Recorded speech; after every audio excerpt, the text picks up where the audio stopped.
Oder? Sind wir nur in Island? Angeblich ja, aber perfekter Sandstrand, wunderschön, richtig coole Wellen, schönes Wasser, Island.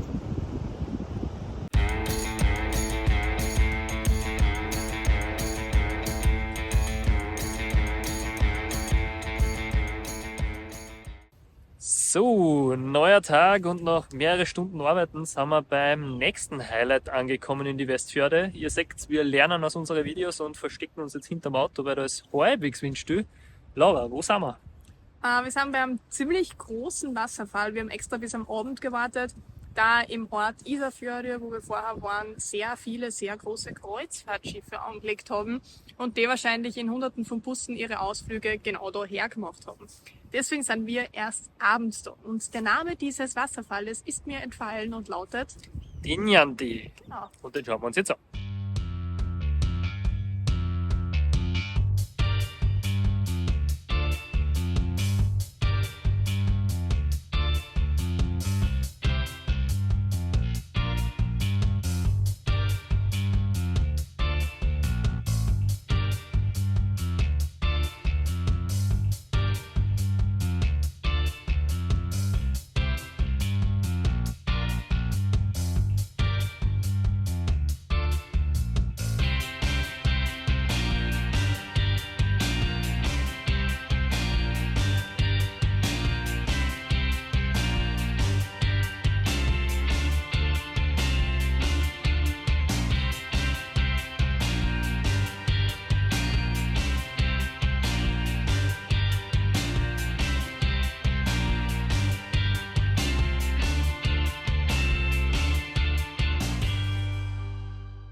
So, wir sind jetzt oben beim Dinjandi-Wasserfall und im Hintergrund sieht man schon sehr gut, wie viel Masse der eigentlich hat.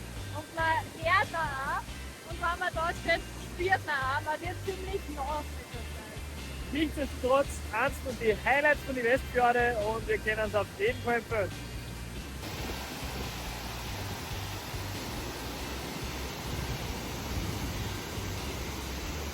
So, es geht jetzt nur ein bisschen weiter raus.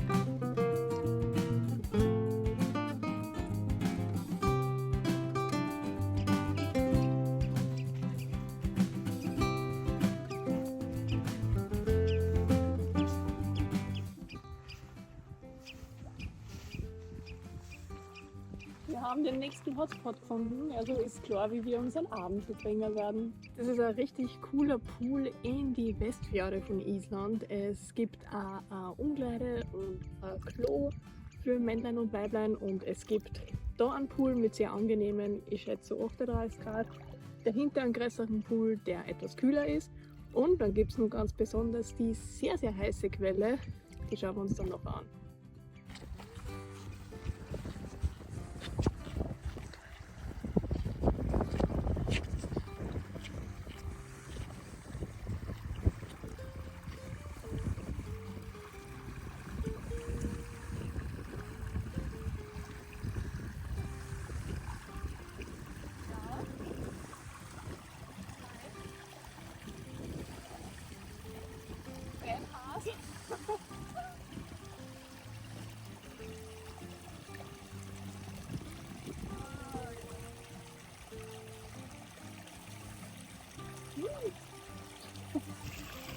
So, und jetzt sind wir beim eigentlichen Highlight. Dieser Pool, der da natürlich entstanden ist, hat, ich schätze wahrscheinlich so 42 Grad bis 44 Grad, wirklich, wirklich hart, aber richtig gut und richtig angenehm.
Neuer Tag, neues Glück. Wir sind schon weitergefahren in einen kleinen Ort in den Westfjorden namens Tálknafjörður. Und da gibt es ein paar ganz spannende Sachen, nämlich einerseits ein unscheinbares Schwimmbad am Ende des Tals. Bei dem wir jetzt nicht waren, da es gerade Mittag ist, es ist ziemlich warm und es ist nicht wirklich nach Baden und tagsüber sind diese Hotspots trotzdem meistens sehr überfüllt. Bei dem weiß ich es gar nicht, der ist nämlich nicht direkt an der Straße, aber wir werden es vielleicht nachher noch herausfinden. Warum wir jetzt aber in dem Ort sind, ist folgendes. Da gibt es nämlich einen Fischki Self-Sale Automat, also einen Fisch-Self-Service, und da gibt es fangfrischen Fisch, ich glaube Fischsuppen und noch einige weitere interessante Sachen. Wir werden uns einmal anschauen, was da alles gibt und werden uns vielleicht auch was mitnehmen.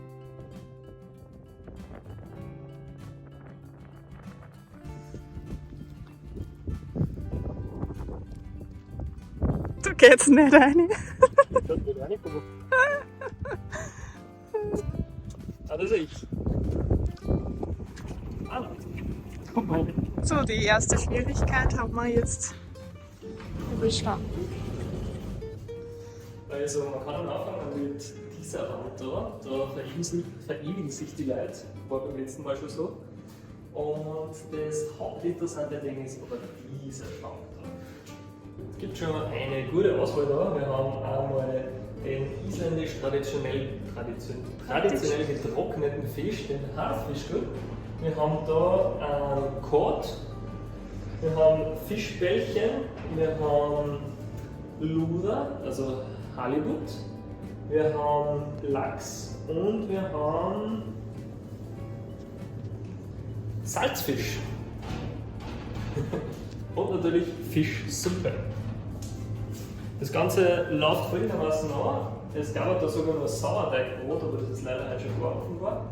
Und man schreibt sich entweder da ein, was man genommen hat. Nein, man schreibt sich da ein, was man genommen hat und zahlt entweder bar oder mit Karte. Und das Ganze läuft so ab, dass man auf Vertrauen arbeitet. Das heißt, es wird nicht kontrolliert. Und es hat 24 offen. Also, wir haben da einmal die Fischsuppe, die sehr gut sein soll. Wird unser oder mein Mittagessen. Dann der Lachs, der auch sehr gut sein soll. Und Empfehlung vom Papa, da steht nichts drauf. Das ist aber ein Luder oder wie man sagt, Halibut, genau. Soll auch sehr gut sein, ist da relativ günstig, weil er gleich viel kostet wie die anderen. Und ich bin sehr gespannt. Isländische Preise natürlich, das heißt, wir haben da 4.400 Kronen gezahlt, das sind umgerechnet 30 € für sicher ein halbes Kilo Fisch oder mehr. Und eine Fischsuppe ist jetzt für frischen Fisch meiner Meinung nach kein schlechter Deal.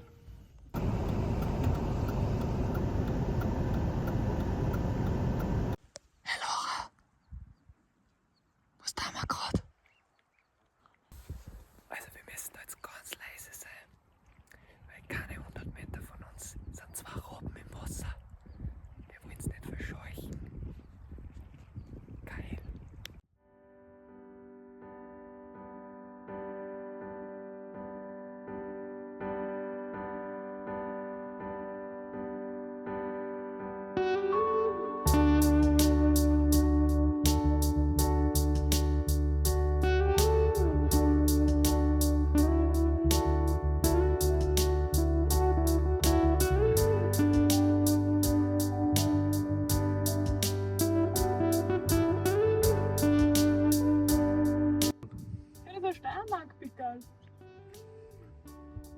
Naja, wir sind bei der nächsten Attraktion angekommen und man sieht es an der Tafel schon. Es ist das oldest steel ship in Iceland, 1912 gebaut und mittlerweile nicht mehr so arg genutzt, weil 1981 ist es hier einfach gestrandet. Seitdem liegt es einmal rum und man kann es sich anschauen. Darf man rein? Nein, gefährlich, wollen wir nicht.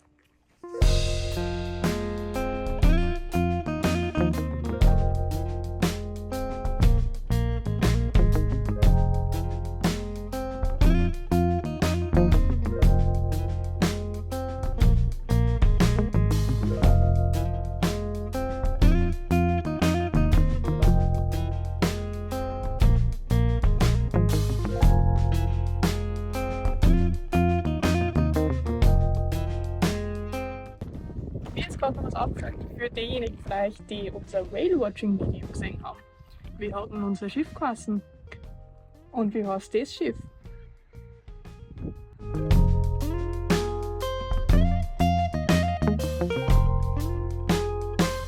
Laura, jetzt sind wir nur in Island.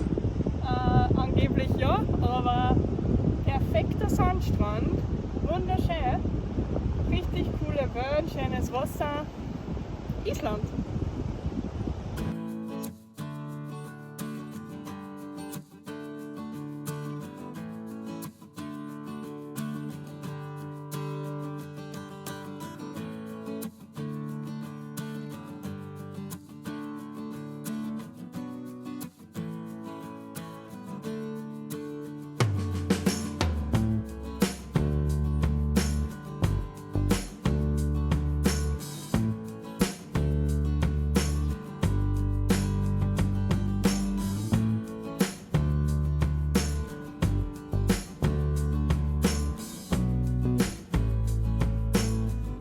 So, wir sind jetzt bei den Vogelfelsen oder bei den Vogelklippen von Lautrabjarg angekommen.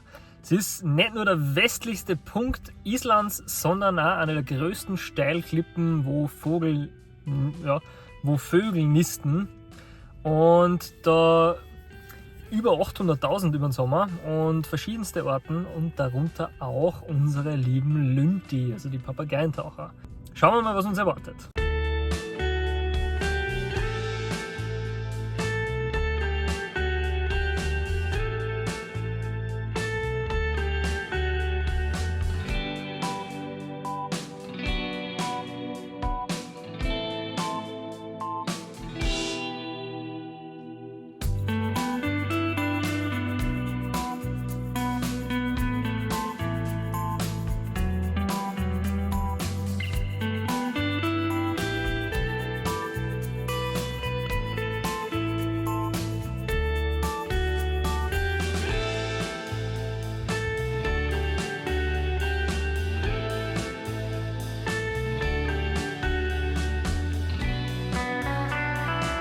So, wie man vielleicht sieht, es ist etwas windig. Wir waren jetzt draußen und haben uns das Ganze mal angeschaut.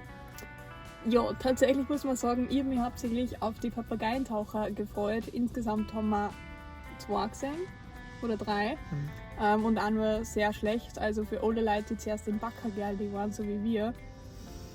Große Enttäuschung, aber Es nisten natürlich extrem viele andere Vögel da, das heißt man sieht genug, wenn man jetzt Vogelliebhaber ist oder gern Vögel fotografiert, dann ist man da definitiv richtig. Man muss sich nur einer Sache bewusst sein, sie sind alle in den Klippen, das heißt man muss ein halbwegs großes Objektiv oder ein halbwegs langes Objektiv mitbringen. Ihr seht da in der Einblendung ein paar, die das richtig gemacht haben. Und dann sieht man die Vögel natürlich sehr, sagen wir so, sehr nahe. Wenn du jetzt eine normale Kamera oder nur ein Handy hast, musst ein Glück haben, dass ein Vogel direkt bei dir landet oder direkt heroben ist, ansonsten hat man da eher Pech. Allgemein empfehlen wir Lautrabjarg grundsätzlich schon, weil es ein schöner Ort ist, aber wer Puffins sehen möchte, ist in Bakkergerl eher aufgehoben. ja, und die Strecken daher ist auch nicht so geil zum Fahren. Schoderpisten, wie man gerade sieht in den Einblendungen, ist etwas anstrengend. Wir empfehlen auch, das nicht ganz tagsüber zu machen, weil dann potenziell dann sehr viele Reisebusse entgegenkommen, was an der einen oder anderen Stelle nicht recht viel Spaß macht. Ja, ansonsten Wir empfehlen's.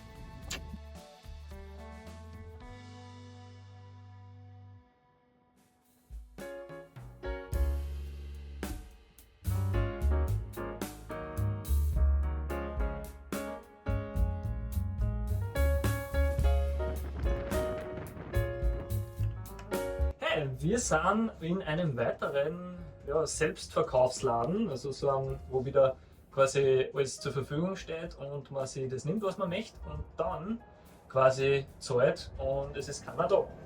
Es gibt wieder spannende Sachen und zwar diesmal ein bisschen mehr. Es gibt einen Kaffee. Das glaube ich gratis ist gestanden. Du kannst dann mitnehmen. Kommt man zwar machen, oder? Mhm. Dann gibt es da so Kekse. Diesmal ein bisschen mehr Auswahl. Es gibt nämlich Eier, es gibt Cola, es gibt Rugbrot. Frisch gebacken wahrscheinlich. Will man wieder ans Mitnehmen? Kommt man ans Mitnehmen, ja. Mhm. Und dann gibt es da, und das ist ja eigentlich das Geilste, da werde ich fast zuschlagen müssen, weil das ist geräucherter Lachs. Den hat es beim letzten Mal nicht gegeben. Und Das sind verschiedene, quasi, die schon mariniert sind. genau, Mit Ginger und Coconut oder zum Beispiel da mit einer mexikanischen Soße. Und da unten, ganz interessant, gibt es Enteneier. Und noch mehr Lachs. die Frage ist, wie können wir da zahlen? Please transfer money on this account. Da werden wir einfach was überweisen. Geht das? Kennen wir das? IBAN, da steht der IBAN. Okay, wir schauen uns das an.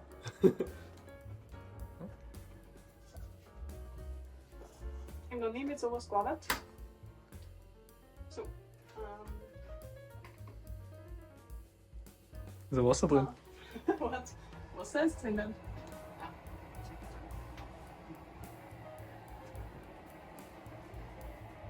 Ich glaube, er erwärmt sich gerade noch. Laura zahlt da gerade. Bin mir nicht ganz sicher, ob das so stimmen kann. Während der Kaffee noch tut. Kaffee! Das ist geil. Ja, Schwierigkeiten beim Zahlen. Also, diesmal haben wir die traditionelle Art des Zahlens hergenommen mit Cash zur Sicherheit. Wir haben einmal geräucherte Blakea. Das ist kein Lachs. Ich müsste nachschauen, was es ist. Ich glaube, dass das wirklich die Lachsforelle ist. Das heißt, das ist kein echter Lachs, aber es ist Lachsforelle. Auch ziemlich cool. Wir probieren die Enteneier Sehr spannend. und wir nehmen uns noch ein traditionelles Roggenbrot. Ziemlich cool. Und to go einen Kaffee.